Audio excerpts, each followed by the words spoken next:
हरे राम हरे कृष्ण। श्रीमद् वाल्मीकि रामायण के अयोध्या कांड के त्रयोदश सर्ग की कथा करेंगे। 13वें सर्ग की। महाराज दशरथ कोप भवन में, कैकेयी के कोप भवन में घूम पर पड़े हुए हैं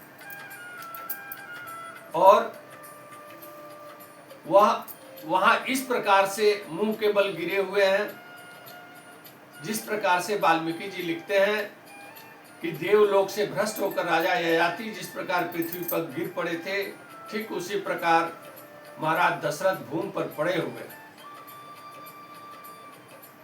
कैकेयी ने उनको फटकारते हुए कहा कि महाराज आप ढोंग कर रहे हैं, महाराज आप अपनी बातों से मुकर रहे हैं और आप किस बात के धर्मज्ञ बनते हैं, किस बात के आप सत्य प्रतिज्ञ बनते हैं। आप सत्य प्रतिज्ञ और धर्मज्ञ होने का ढोंग करते हैं। आप मेरा दो वर हजम कर जाना चाहते हैं, आप मेरा 2 वर देना नहीं चाहते हैं, इसीलिए आप जो है इस प्रकार का ढोंग कर रहे हैं। महाराज दशरथ फिर कुपित होकर के, क्रोधित होकर के बोले कि रे पापनी दुराचारणी, तो मेरे राम का अहित क्यों करना चाहती है। मेरा राम तो बहुत ही सत्यवादी और धर्मज्ञ है और वह बहुत ही सदाचारी है, सबके हृदय में वास करने वाला और सबसे प्रिय व्यवहार करने वाला है और सबके लिए प्रिय दर्शन है। श्री राम का तू इतना अहित क्यों करना चाहती है। और महाराज दशरथ क्रोधित होकर के कहते हैं कि मैं आज से जिन मंत्रों के द्वारा अग्नि के समक्ष तुमसे फेरे लिए थे, तुमसे विवाह के फेरे लिए थे, आज मैं उन्हीं मंत्रों का जाप करके तुम्हारा परित्याग करता हूँ। आज से मेरा तुम्हारा संबंध खत्म होता है। मैं महाराज उन्हीं मंत्रों का उच्चारण करके परित्याग कर देते हैं। कहते हैं कि आज से मैं तुम्हारा त्याग करता हूँ। और उसी क्रोधित अवस्था में ही कहते हैं कि अब मेरे राम को अगर वन जाना पड़ जाए तो मेरे प्राण छूट जाएंगे, और अगर मेरे प्राण छूट गए तो जो सामग्री यहाँ पर राम के राज्याभिषेक के लिए लाई गई है, तो उस सामग्री से मुझे श्री राम से कहना कि वो मुझे जलांजलि देगा। राम ही मुझे जलांजलि देगा और तुम लोग, न तो तुम जलांजलि देने के अधिकारी हो और न ही तुम्हारा पुत्र भरत भी मुझे जलांजलि न दे। ये मेरा आदेश है। इस प्रकार से महाराज क्रोधित अवस्था में इस तरह की बातें करते हुए, और संध्या काल बीत जाने के बाद रात्रि का पहर हो जाता है और महाराज दशरथ की आंखें लाल हो जाती हैं और रात भर उनको निद्रा नहीं आई। पूरी रात इसी अवस्था में रात बीत जाती है। रात बीतने के बाद प्रातः काल होने वाला है। महाराज दशरथ को प्रातः काल में राजभवन में वाद्य यंत्रों पे महाराज के लिए मंगलाचरण सुनाने की व्यवस्था रहा करती थी। जो प्रतिदिन हुआ करता था मंगलगान, वह मंगलगान प्रातः काल में सूर्योदय से पहले ही प्रारंभ हो जाता है। महाराज प्रतिहारी भेज करके उस गान को बंद करा देते हैं, क्योंकि वह उनको अच्छा नहीं लगता है। और उसके पश्चात प्रातः काल होने पे उधर से महामुनि वशिष्ठ जी अयोध्या नगर में प्रवेश करते हैं और अयोध्या नगर में चारों तरफ भारी भीड़ जमा है। दूर दूर से लोग आए हुए हैं, दूर दूर से जो अच्छे अच्छे वस्त्र पहन करके लोग, और पुरी में चारों तरफ, राजभवन के चारों तरफ उन्होंने भीड़ लगाया हुआ है। काफी भीड़ है वहां पे। जो दूर दूर के व्यापारी हैं और श्रेष्ठ पुरुष जन है, समाज के मुख्य लोग हैं, चारों वर्ण के लोग वहां पर एकत्रित हुए हैं कि आज श्री राम का राज्याभिषेक होना है। महामुनि वशिष्ठ आगे बढ़ते हैं और वह राजभवन में प्रवेश करते हैं और राजभवन में प्रवेश करके अंतःपुर में जाते हैं। अंतःपुर में जाने के बाद सुमंत्र जी वहां मिल जाते हैं, तो सुमंत्र जी से वो कहते हैं कि महाराज को आप सूचना दे दीजिए मेरे आगमन की, और उन्हें कहिए कि यहाँ पे श्री राम के राज्याभिषेक की सारी तैयारी पूर्ण की जा चुकी है।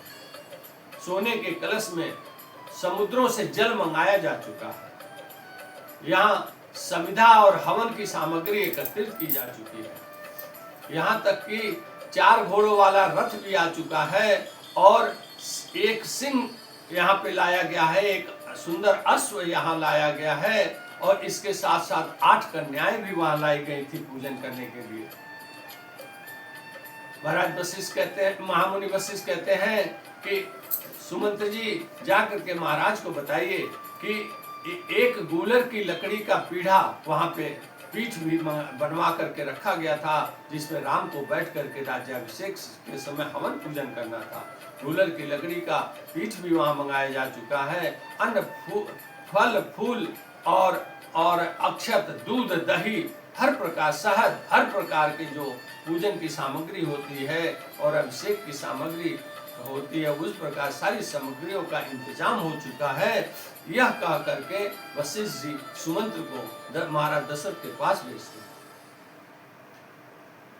सुमंत्र जी महाराज दशरथ के कक्ष में जब जाते हैं तो वह प्रतिदिन के अनुसार जिस तरह प्रतिदिन वह महाराज की वंदना करते थे, वह उसी प्रकार से वह वंदना प्रारंभ करते हैं कि हे महाराज, जिस प्रकार से प्रातः काल में ही मातली इंद्र को जगाया था, तो माँ इंद्र ने सारे स्वर्ग पर विजय प्राप्त कर लिया था और देवासुर संग्राम में उन्होंने भारी विजय प्राप्त की थी। ठीक उसी प्रकार से मैं आपको जगा रहा हूँ कि हे महाराज उठिए। इसी प्रकार से वह तमाम वंदना करते हैं। तो महाराज दशरथ उनको चुप करा देते हैं, कहते हैं कि क्यों ये सब कह रहे हो, मुझे अच्छा नहीं लग रहा है, तुम्हारी ये बातें अच्छी नहीं लग रही।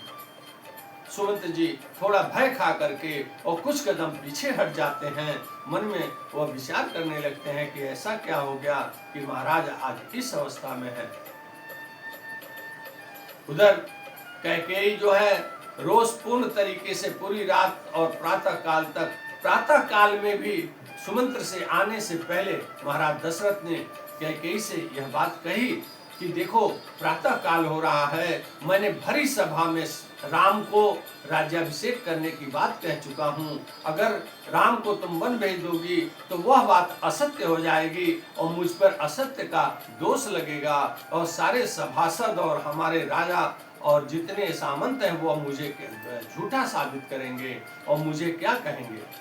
और इतना ही नहीं, मैं जब मर के स्वर्ग लोक में जाऊंगा वहां भी सभी लोग जब राम के बारे में पूछेंगे तो मैं कैसे कह सकूंगा कि मैं राम को देश निकाला दे दिया हूँ, मेरी वहां भी निंदा होगी। अतः मैं तुम्हारे पांव पड़ता हूँ, मैं हाथ जोड़ता हूँ कि इस तरह का दुराग्रह मत करो। तुम्हारा अपने हाथों ही राम का अभिषेक कर दो। कैकेयी नहीं मानती हैं, रोषपूर्ण वचनों से उनका तिरस्कार करती हैं। इतने में सुमंत जी आते हैं, सुमंत जी जगाने का प्रयास करते हैं, सुमंत जी को वो चुप करा देते हैं। उसके बाद से कैकेयी बहुत ही तेज में रोषपूर्ण आवाज में ही वो कहती है कि सुमंत्र जी के पूछने पर कि महाराज आप तैयार हो जाइए और अब देर हो रहा है, महामुनि वशिष्ठ आ चुके हैं, आपको वह बुला रहे हैं राज्याभिषेक के लिए। तो बहुत रोषपूर्ण तरीके से कैकेयी कहती है कि महाराज रात भर राम के राज्याभिषेक की बातें सुन करके और सोच करके और रात भर अच्छी नींद सो नहीं पाए हैं, इसलिए इनकी ऐसी अवस्था है। आप तुरंत जाइए और श्री राम को बुला कर लाइए। सुमंत जी हाथ जोड़कर कहते हैं कि जब महाराज की आज्ञा हो तो मैं इस आदेश का पालन करूं।